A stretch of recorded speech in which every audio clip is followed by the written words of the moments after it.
pumping it out, pumping it out live.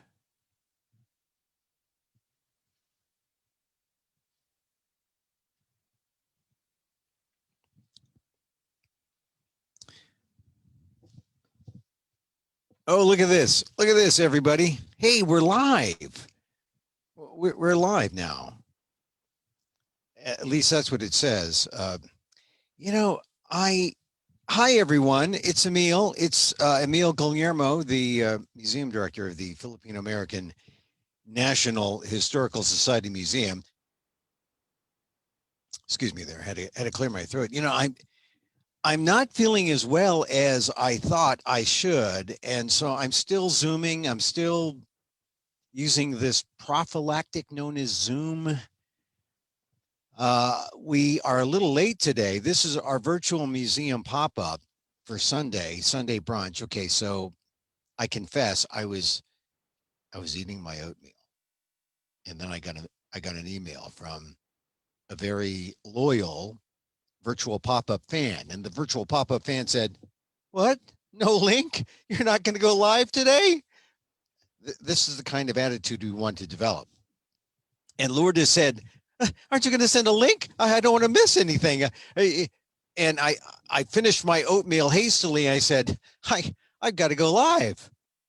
I just have to go live. And so that's why we're here, to go live on Saturday and Sunday, because the museum is closed. We are plotting to reopen. We want to reopen, even though I'm kind of a wuss. I started coughing and sneezing yesterday, and I thought, that's a prime excuse. No, I said, I how can I, in good conscience, go to a live meeting? We're going to do a training. Fortunately, the younger folks, not by much, but they are younger. They got together. They're doing a training, and we are planning to open at some point. We are still closed today, but we're planning an opening. We let's cross our fingers and hope no one gets, we don't get bumped up here in San Joaquin County from red to purple, because we can have a limited number of people, and so we will look for those announcements on the Facebook page. We're going to do it certainly. And you see, I was feeling kind of cold. Look, I'm all bundled up. I'm in my closet with my gong. Anyway, so, and we also have a big board meeting planned today. So I wasn't going to do this, and now I feel so bad that I didn't say, we're going to do a little bit. We're going to check in. We're going to check in with you, because you check in with us. And if you are here, this is All Saints Day, November 1st. All Saints, Saint Emil here. There is a Saint Emil. You can Google it, somewhere in China. I don't know what he did, but God love him, Saint Emil, in China of all places. I went to a mass once in Hong Kong, and I thought, oh, I've been all the masses. I can handle the Chinese mass, Chinese Catholic mass. I did not get it. I didn't understand. I was just, okay, kneel here and stand up. Anyway, but the Catholic services, well, as you know, during COVID, it's been strange from different parishes and dioceses, how they handle COVID. So I hope that you're able to fulfill your obligation. And if not, at least you're fulfilling this obligation, right? We had a great program. Yes. Well, great. I don't want to be the one who says it was great. But some people thought it was good. Some people really liked it. We had a conversation about the movie, The Celine Archive. I was surprised. I didn't know what to expect. I talked about it on these live things, and it's a fascinating ghost story that's real. It's her story. It's his story. It's our story as a community, a Filipino American community. But I asked one of the panelists, and she said, "I'm from somewhere else. this is a California thing. If, you guys have to figure it out. If, this is the right thing to do, to talk about what happened to Cecilia Celine Navarro, the Celine of the Celine Archive, the documentary. Actually, it's sort of a doppelganger because Celine also refers to the movie maker, Celine Perennis Shimizu, the filmmaker, San Francisco State film professor. Great discussion with her. If you missed it, it's on our Facebook page. Check it out. It's interesting. You hear her perspective. You hear the family's perspective. Tootsie in Chicago, and who's the granddaughter, and the daughter of Celine Navarro, who's in Chicago with her. They were in a separate square. We had Dorothy Cordova, Dr. Dorothy Cordova, the founder of the FONS, Filipino American National Historical Society. We also had Celine's sister. So we had a good group of people talking about the film, and we also had Emily Lawson, the president of FONS. Terry Torres of the museum helped out with getting Dorothy online. It was tough. Tech things do happen, but I thought for the most part we had a great conversation talking about this, and we had good questions from the community talking about Cecilia Navarro and what happened to her. And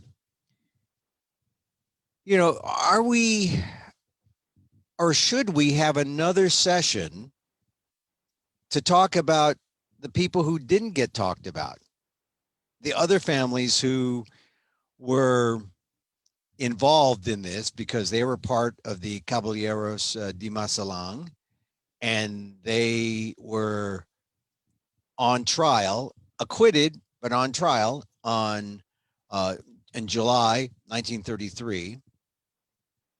That part of the story hasn't been told. And it's fascinating because the director, Celine Shimizu, said, well, I wanted to focus on Cecilia Navarro. So there's still stories to be told. There's still some reckoning so that we can come together as a community and deal with this story that happened, which is really a story about Filipino American women in 1933. My father came to the United States in 1928. And so I always tell this to people. I said, if he had gotten lucky and met the right Filipino woman, I would have been born back then. I'd be 90 years old now. And just would not know how to handle all these darn Zoom controls. That would have been a tragedy. I think about that a lot, because my father, and this is in Don Mabalan, Professor Don Mabalan's book, Little Manila's in the Heart. And I presented the timeline of the Cecilia Navarro story about what happened to her. She came in 1918 from Carcar, Cebu. She went to Honolulu first, then here in San Francisco, then Stockton, married in 1924. And all this happened to her in the 30s. 1932, the trial was in 1933. She was buried alive in 1932. So I kept wondering, like, if my dad came in 1928 and didn't stay in San Francisco, but went to Stockton, he would have known the environment. He would have known exactly what was going on. Actually, I think he did know. He just didn't live in Stockton because we had relatives in Stockton. I have a half sister in Stockton. And Filipino Americans know when you say half sister, you know what that means. So, my father didn't get married and wasn't able to start a family fully in the 20s, in the 30s and the 40s. And it wasn't until after the war. My mom wasn't a war bride, but she came during that time. And my mom and dad met here in San Francisco, they met in America in San Francisco. So that's a story for a lot of born here's. A lot of, I guess we're called, are we, what would we call ourselves? BHs. We're born here's. versus the FOBs were the BHs, which sounds kind of funny. You're a BH? Not that kind of BH. I'm a born here.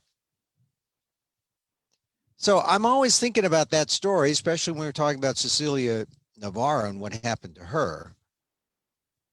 And really, we talk about the Manong story. We don't talk about the Manang story. What about those women? Those women, 14-1, Dawn Mabalan said in her book. That was the ratio, men to women. 14 men, every one woman. Not good odds. I mean, if you want to start a family with a Filipino woman, right? 14-1, good odds for a gay bar. And wouldn't you know, Celine Shimizu, the filmmaker, she said she was a sexuality studies, that was her area. And she spoke about this 14-1 ratio and what it meant. And it's fascinating because there are other stories, and she mentioned it. Maybe we'll hear the other stories yet to come. I think we will. It's ironic. I'm in my closet here. That's an ironic closet, but it is a closet.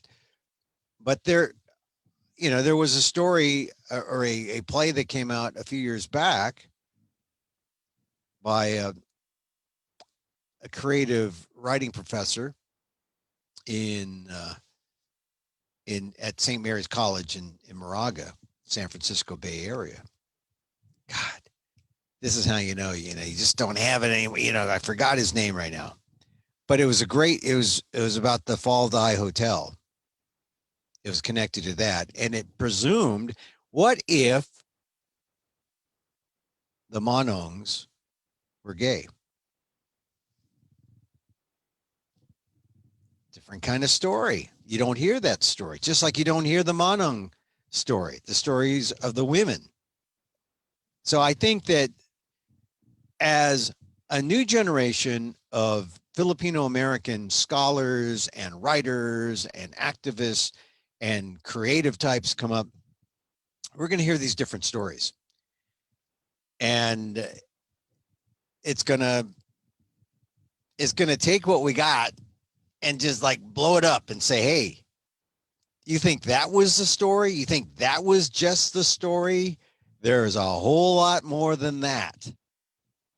That is the evolution, the continuance of the Filipino American story. It's going to expand. It's going to explode as more people start looking in. And even at the end of the Celine archive discussion yesterday, there was this sense that there's still more questions.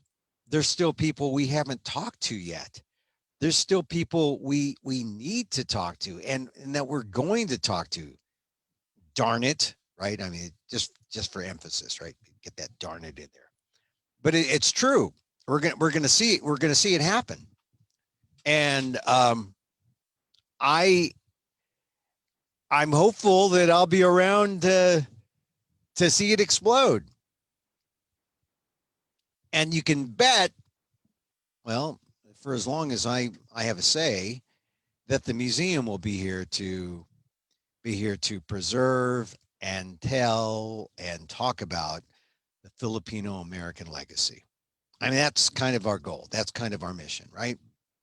At the museum. So I hope you were able to attend the webinar yesterday. But if you weren't, you can catch it on our Facebook page and also on our YouTube channel, the Fonz Museum YouTube channel.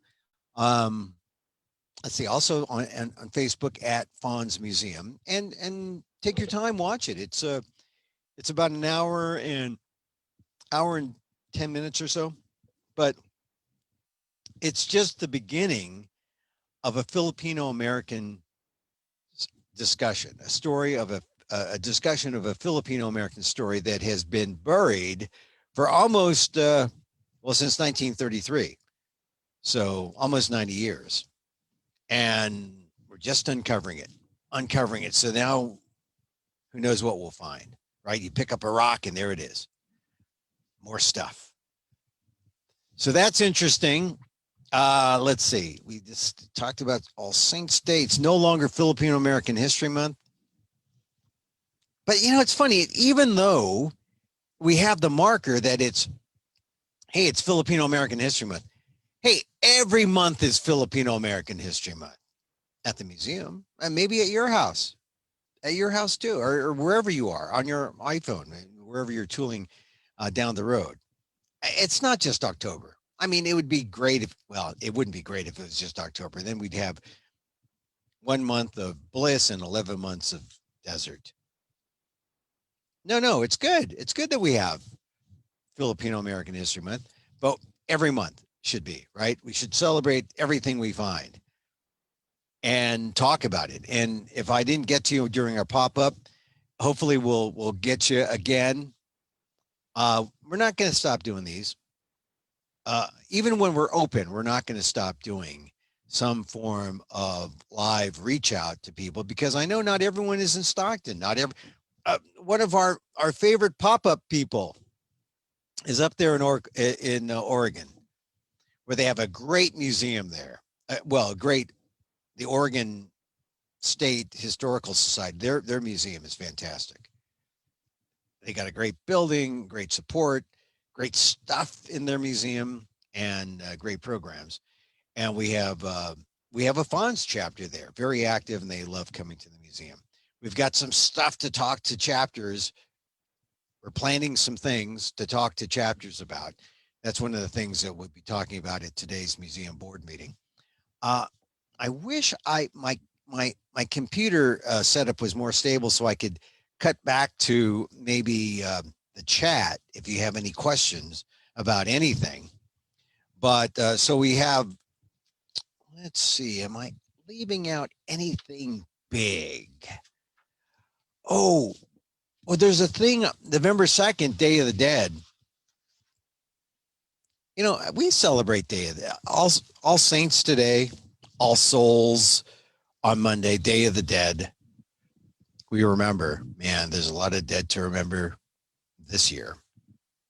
I mean, I don't think we can go without at least acknowledging the more than 200 and I don't know what number we're up to. Are we at 250 yet? 250,000 dead here in the United States? I just, we can't be hardened to that count. I mean, it's affected every decision we make practically. If you listen to the science or believe in the science, I mean, there's a reason why I'm doing this here and not doing it live at the museum. Safety reasons. Protect yourself. And we wouldn't have it in our mind if we didn't have more than 250,000 dead or close to in the United States. So, Day of the Dead, something to ponder tomorrow. And if you haven't gone out to vote, that's the other big thing. Go out to vote. I voted on October 14th. I went down to the county registrar.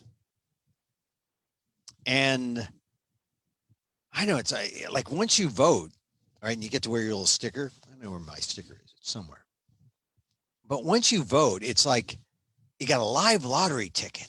And you want everyone to vote because then, then the lottery grows, right? It's like, I got a live, everyone please vote. I don't care who you vote for, just vote, just go out there. They're saying that like 90 million people have voted. I think that was the number. It was in the New York Times today.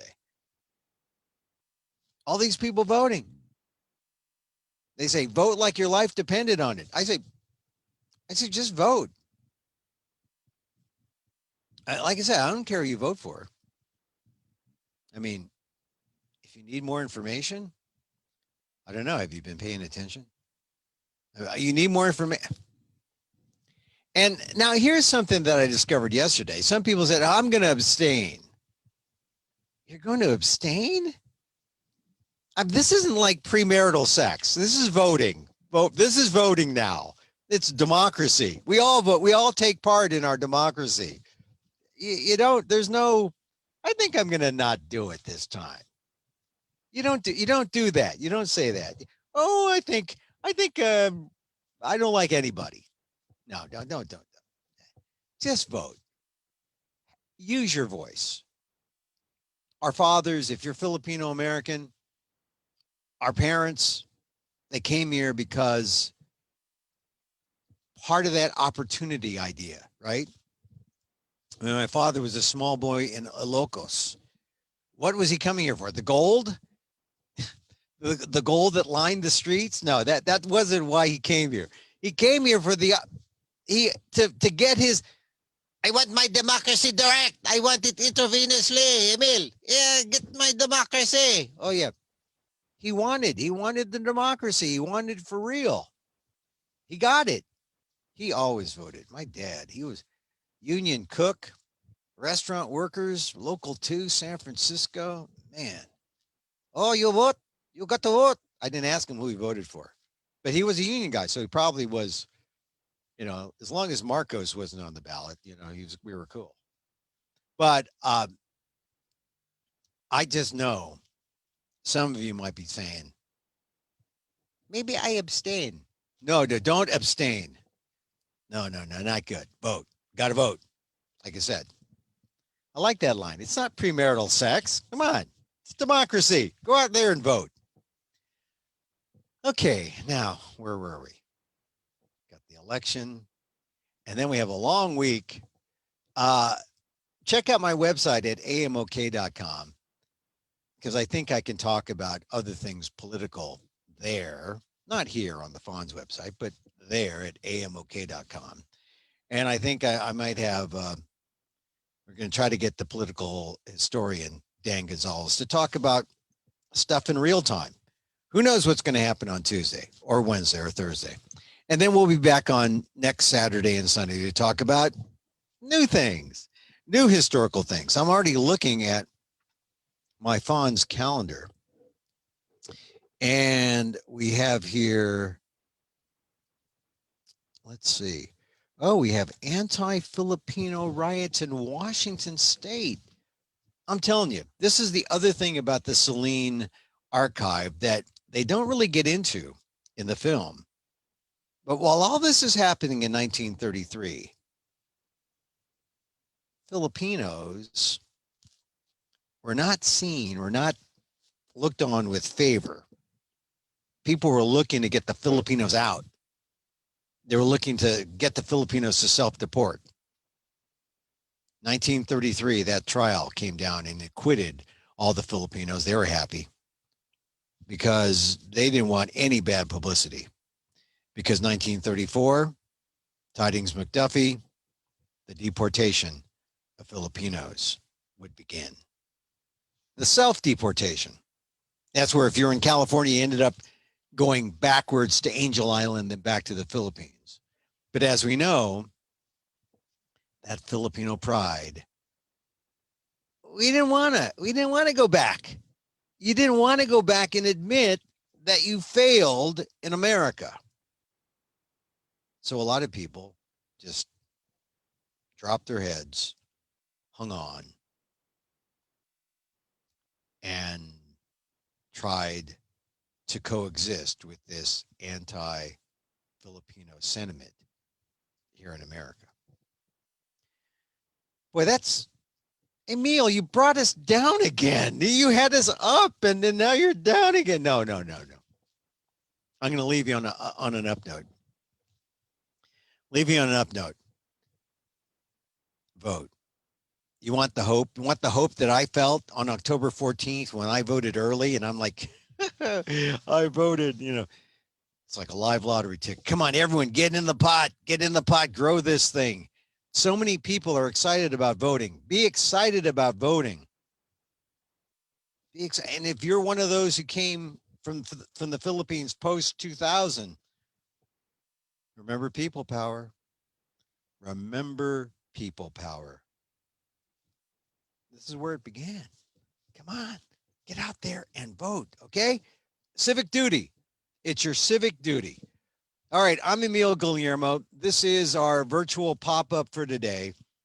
Catch the replay of the Saline Archive, which on our Facebook page at Facebook at Fonz Museum. It's also on our YouTube channel. Yeah, check out Fonz Museum. The museum is separate from just regular Fonz. We're Fonz with the extra museum. Yeah, that's us on the YouTube page and then on the Facebook page.